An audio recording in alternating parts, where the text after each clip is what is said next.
রাজনৈতিক কোনো বক্তব্য দেওয়ার জন্য আমি এখানে দাঁড়াইনি।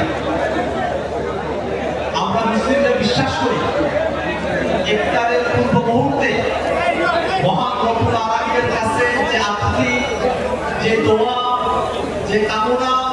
পেশ করা হয়, আল্লাহ রব্বুল আলামিন বান্দার সেই নেক দোয়া,